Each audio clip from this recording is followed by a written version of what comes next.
Hello, Dr. Gary Huber. Glad you could join us for part 3. We're going through the book, The Big Fat Surprise by Nina T. Coates. And her book is looking at cholesterol in our country and in our culture. And what do we think we know about fats? And how much of what we think we know is absolutely false?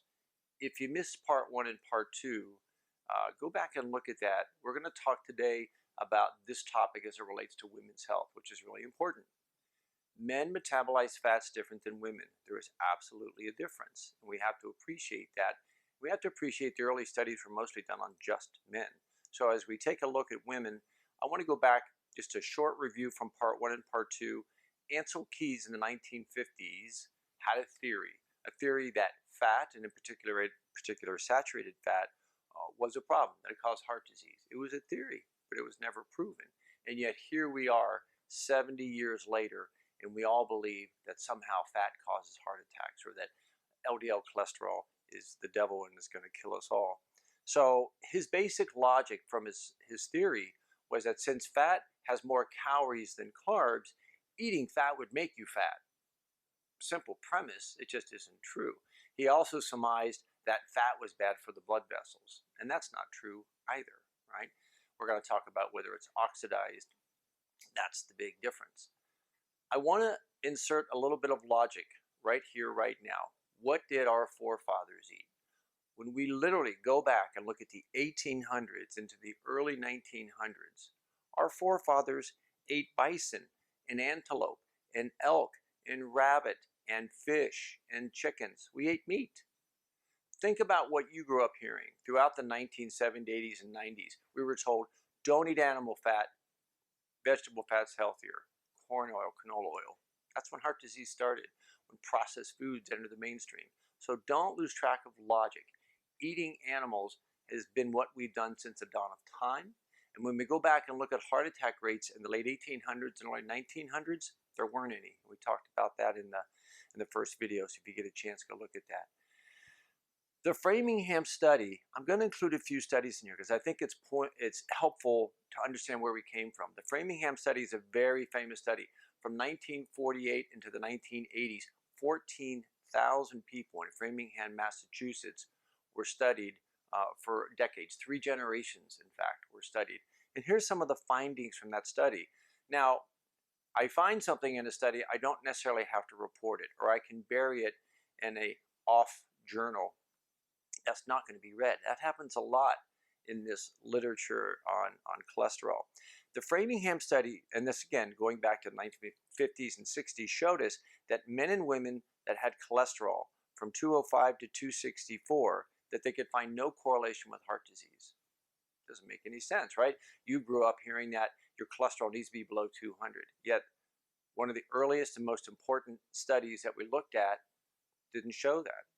Okay, that's not what Ancel Keys relied on, though, to support his theory. 50% of people that had heart attacks had a cholesterol below 220. We know that's true today. There have been other studies that have looked at that. The majority of people that have a heart attack have a normal cholesterol. That seems odd, doesn't it? And if that's the case, then why are we checking cholesterol to rule out who's at risk? It's not a very good tool. It's not very predictive. And then lastly, men that were in the ages of 48 to 57 and had a cholesterol around 200, 180 to 220, had a greater risk of heart attack than men that had a cholesterol above 220. Again, it doesn't make sense given what you and I have heard in the last few decades. What came out of all that, you've heard of good cholesterol and bad cholesterol. LDL is bad, HDL is good. You have to remember the basic premise. Ancel Keys believed that fat in general was bad and saturated fat in particular was the evil. And back then they weren't doing studies of HDL and LDL separately. That came along through the 1960s and 70s when that technology came out. But as we looked at that newer technology, we still had in our mindset scientifically that fat was bad. That was kind of the premise. It was a bias. And we can absolutely say that HDL cholesterol is the good cholesterol. And it's amazing. In fact, what the studies have shown, it is the most important. LDL wasn't that important. But as I talked about in the other videos, The drug companies couldn't come up with a drug to elevate HDL, so they came up with a drug to lower LDL. But the study showed that HDL of the two was the more important piece. So when we look at HDL and LDL, understand, yes, there is some truth there, but it's only 1/10 of the story. Now we're going to uncover the rest. We're going to go back to Ancel Keys for just a minute. 1950s, he has a theory, he's a scientist, and again, he's a bit of a bully, a bit of a loudmouth. And upon his theory, he was basing it on a number of studies. I'm going to only use one of those studies that he based his theory on. It's this study, the Anti-Coronary Club study from 1959. Now, that study was done by Dr. Jolliffe. Dr. Jolliffe at that time was the New York City Health Department director, and he engineered the study, and from it he came out with what was called the prudent diet. If you're above the age of 35, you may remember the book, The Prudent Diet, Reduce and Stay Reduced on the Prudent Diet. And the whole idea of the book was lower fat. Lower fat, increased carbohydrates will keep you healthy, right? That was the basis of the book. Jolliffe influenced Dr. Paul Dudley White. Paul Dudley White was Eisenhower's physician. If you remember, Eisenhower had a heart attack in the White House in 1955. Paul Dudley White and Ancel Keys were colleagues and close friends, and the two of them went on to create this ideology that cholesterol was the problem. In fact, Paul Dudley White went on to become the president of the National Institute of Health, which was a new organization back then, right? In this study, it was only men, and this was common back in that day, right? They just studied men as a model. Women weren't often talked about, and there were 600 men in the study. Why am I sharing this with you? Because I want to show a trend in the literature that's important, and it's affected the studies on women as well. So the American College of Cardiology, this was their diet, all right? And the group that you see on the left, that was the test group. The group on the right was the control group. So we had two different groups of guys. The test group was going to get the following. They were going to get a diet that was reduced in red meat. They were told not to eat much in the way of beef, pork, and lamb. Limit the amount of eggs and dairy. They could have unlimited amounts of fish and chicken. That was promoted as being more healthy because it had less fat, less saturated fat. And they had to, as part of the diet, eat 2 tablespoons of vegetable oil. Remember, this is the 50s and 60s. We're walking into vegetable oils and processed fats as becoming mainstream in our culture. Prior to this, they hadn't been at all. And their fat intake could only be 30%. The control group, by contrast, ate a typical diet where it was 40% fat, and they get unlimited meat, unlimited saturated fat. There was no restriction placed on them whatsoever. So what are the results, right? I'm very curious what happened to these guys. Well, there's what the media reported, but then there's some facts that weren't reported or were buried, and I'm going to show you what those details were because they're very important. So first of all, they said, oh, this is an amazing success. We saw a drop in cholesterol. We saw blood pressure go down and weight go down. This is awesome. This is the cure for heart disease. And the summation in the media was that a diet low in saturated fat will protect you against heart disease. And that message gets iterated for the next several decades with other studies. Here's the hidden facts, though. There were 26 deaths in the prudent diet group, the group that was eating low fat, 26 deaths. Okay, well, there was only 6 deaths in the control group. They seemed to do better. How many heart attacks were those deaths? Well, in the prudent diet group, there were 8 deaths from heart attack. How many guys in the control group had a heart attack? None. Smells a little fishy, doesn't it? In fact, Jolliffe himself died of a heart attack in 1961. So you have to look at that study, and the media is promoting one thing, yet there's some facts and details that weren't being shared that made a big, big difference. These vegetable oils are not healthy, but that's not what was promoted. So now, finally, ladies, let's get to you, shall we? When we look at the Framingham study in women, and yes, it started off mostly men, and then started incorporating women as the years passed by. As we look at the Framingham study, here's what they found. Women could have a cholesterol up to 294, and there was still no increase in risk in heart disease. 294, much different than what we're taught today. So what really matters is HDL, and that's what's come out of the Framingham literature. HDL is king. LDL, It's not that important. What have you and I heard our whole lives? We're going to totally focus on your total cholesterol and your LDL. Those aren't the important triggers. It is HDL that is the most important. In fact, from the Framingham literature, we know this. If your HDL is above 64, as opposed to somebody who has an HDL below 35, there is an 8-fold difference in risk. So what do you want to be? Do you want to have an HDL below 35, or do you want to do whatever it takes to get it above 64? You want to do the latter, right? 8-fold reduction in risk, regardless of what the LDL is.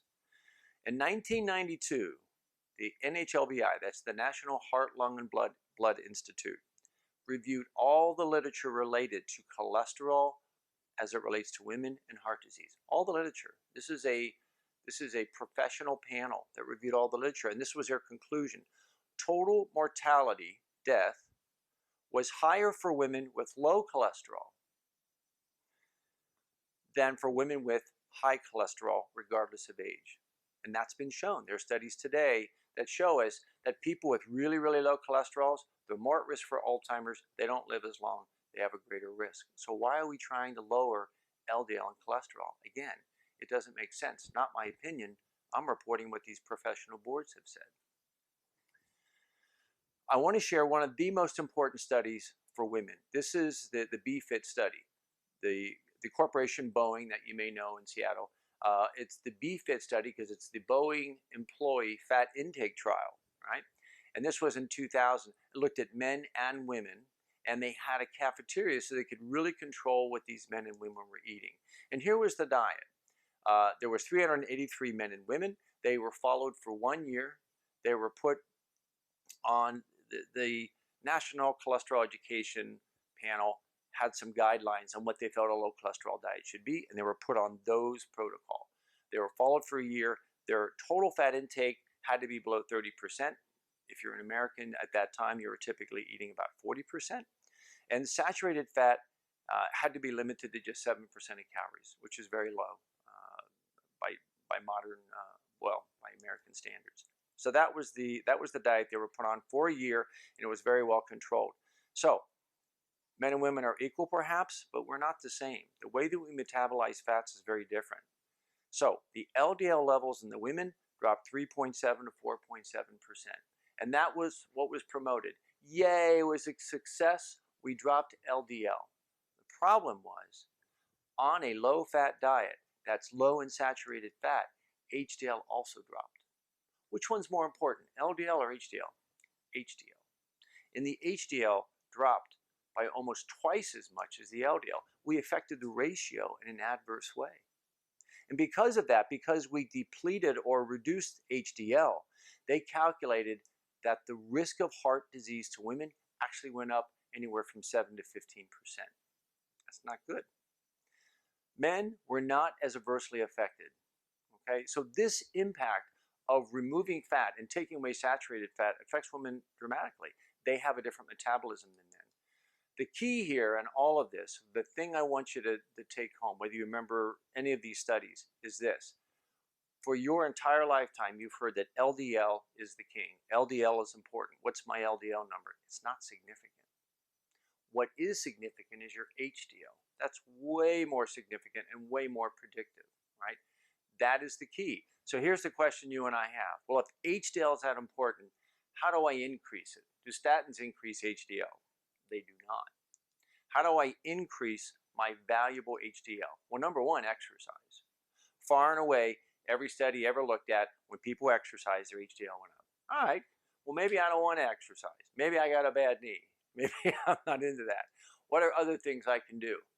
Yes, the second most powerful thing you can do to elevate your HDL is eat saturated fat. Now, your cardiologist, your family doctor, somebody might tell you, yeah, but when you eat saturated fat, your LDL goes up too. It does. It does. But the HDL comes up more than the LDL. And actually, the ratio improves. And actually, a higher HDL is more predictive regardless of what your LDL is. And the last thing we can do is take in fish oil, omega-3 fats. Now, if you live in my beloved city of Cincinnati, it's practically illegal to eat fish here. Once a week is the typical. So taking a fish oil has been shown to also increase HDL, right? So that's really key. So other studies, this is not a one-off. So I'm not just pointing to the BFIT study and saying that's the proof. Other studies, Stefanik in the New England Journal of Medicine, and other studies have found similar findings. In other studies, we consistently find that women on low saturated fat diets see their HDL fall 33% more than men do. There really isn't a good reason to put a woman on a low fat diet, and there's really no reason to limit her saturated fat. The second finding that's consistent is triglycerides on low fat diets go up. Triglycerides are a reflection of your blood sugar. What do you eat if you eat a low fat diet? More carbs, right? That's been shown time and time again. You ask people to reduce their fat, they immediately eat more carbohydrates. Carbohydrates make your sugar go up, sugar makes your triglycerides go up. What's more predictive of heart disease? Triglycerides or LDL? Triglycerides. So once again, we continue to see the same risk factors be accurate. And then reducing saturated fat and replacing it with vegetable oil. That started back in the 1920s and into the 1930s with the development of Crisco, and then it's advanced since then, right? But when we replace vegetable oils, we see really bad things. We see an increase in cancer rates. We actually see a shorter lifespan. So eating vegetable oil, which is what was proposed to us back in the 40s and 50s and 60s, led us to where we are today. Let me ask you a simple question. You were all there in the 1970s and 80s and 90s, right? What did we do? We took all the fat out of the food, didn't we? And we increased our carbohydrates and we got away from animal fats. And did we see diabetes and obesity and heart disease decline? No, we saw it go through the roof. We've done the social experiment. You were a part of that social experiment. When we got rid of fat and animal fat and saturated fat and ate more carbs and ate more vegetable fat, cancer, heart disease, diabetes, obesity just skyrocketed. It's the reality of what we've lived through.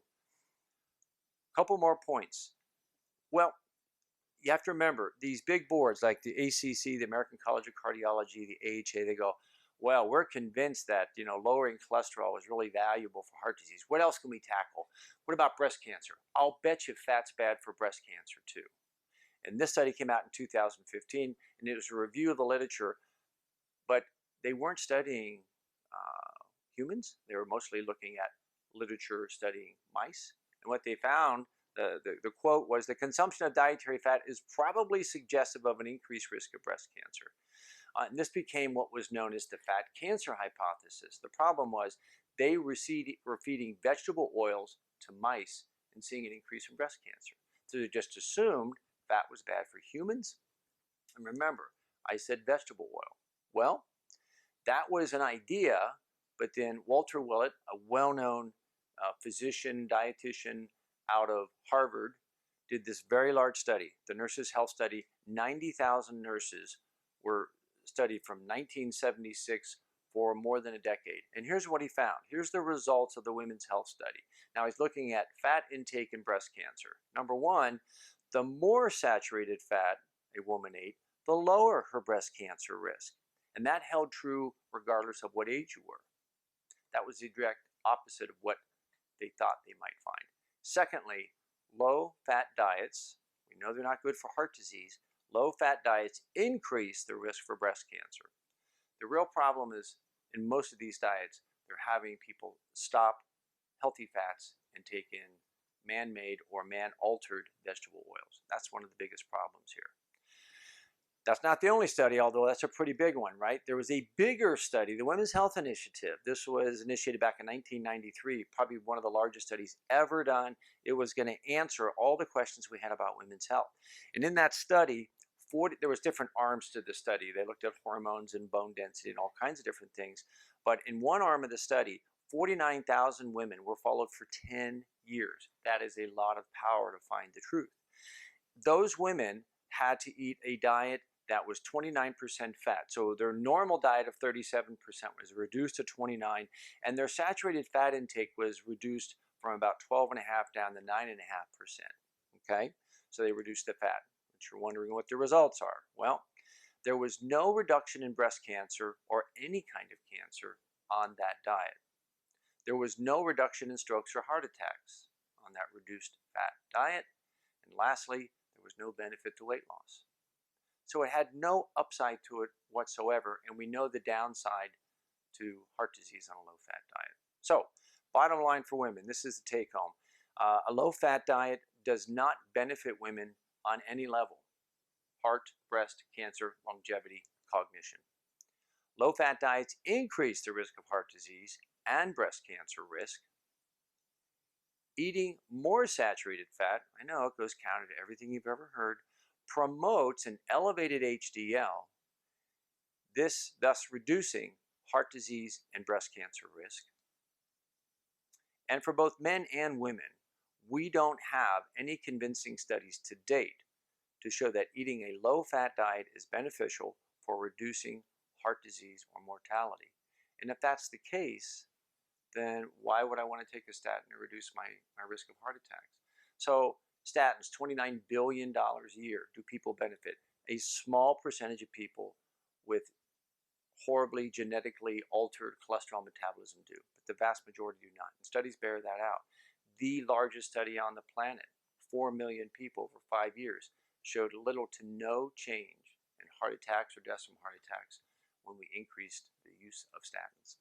We can talk about that at another time. So I hope that was really helpful. I have a brief case I want to share with you. This is a case of Anna, who is 62 years old. She comes in saying she wants to lose weight and she wants to feel less achy. She also had heartburn and was started on a ketogenic diet. So she went on a high-fat, low-carbohydrate diet. And by the way, not everybody needs or wants to do a ketogenic diet, but let me show you what happened when she did. Well, first of all, these are her labs we're going to look at: LDL, HDL, triglycerides, and something called small LDL. That's a smaller particle. That's very predictive of risk. All right?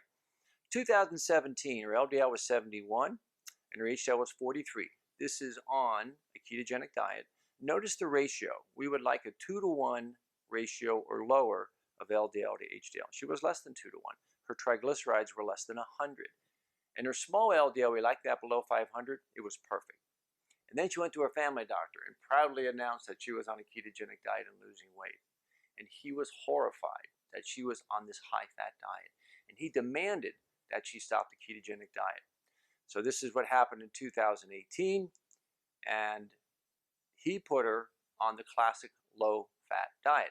And look what happened when she stopped eating fat. Her LDL went up to 138, her HDL dropped. The ratio got worse. The bad stuff got worse and the good stuff got less. All right? Triglycerides went up to 124. That increased, which is predictive of risk. And then lastly, the small dense particles went up to almost 750. That's not the right direction. That's increasing your risk. So what did we do? We put her back on a ketogenic diet. And later on, that same year in 2018, this is what happened. Her LDL is now trending down. Look at her HDL, from 40 up to 49. That ratio is now 2-to-1 or better. Triglycerides are trending down, which is classically what you see in a ketogenic diet. And her small LDL came back down to 462. That's pretty typical, okay? So here's the big question. If I'm eating fat-free, why am I fat? A lot of people struggle with this because carbohydrates are driving that mechanism. And this hasn't been accurately portrayed or conveyed by the American Heart Association, who still recommends a high-carb, low-fat diet. Go back and see parts 1 and part 2. So the world is not flat. We have to be able to change our understanding. As new evidence evolves, that's what science should be. As we get new evidence, we should take what we thought we knew and adjust it and correct it. Unfortunately, organizations like the American Heart Association and others have dug their heels in. They've been preaching this for over 50, 60 years, and they can't take it upon themselves to actually look at the literature and pull back on their recommendations. Okay, that doesn't mean you and I have to suffer. It doesn't mean you and I have to continue to eat a low-fat diet, eat a lot of carbs, and become diabetic and overweight. It's not required. We're going to continue our discussion. There's some more things that need to be talked about. You've heard of the Mediterranean diet. What is it? Does it work? And if it does, why? Trans fats, very important topic. PUFAs, polyunsaturated fatty acids. That's a lot of the corn oil, the canola oil, and that's mostly what your fast food restaurants are cooking with. What happens when you heat those things? Not good things. Aldehydes are toxins that happen when you heat these oils, and we'll talk about some of the truths of saturated fats. So I hope this was helpful. Bottom line, if you're a woman, there's really no need to be on a low-fat diet. And don't be afraid of saturated fats. What you should be afraid of is corn oil and chips and French fries and man-made trans fats. That's the problem. If you said, I'm going to go eat a side of beef, have an avocado, coconut oil, fish, eggs, pork, you'd be awesome. I guarantee your cholesterol levels would actually improve. And more importantly, not more importantly, but as important, is your breast cancer risk would go down. All right. So I cringe when a woman comes in and tells me she's eating a low-fat diet, because usually that means she's eating a high-carb diet, and usually she's overweight and diabetic, and I don't want that for you. I want better. So hope this was helpful. Stay tuned for parts 4 and 5 coming up. That's right, more fun stuff. Take care. Bye now.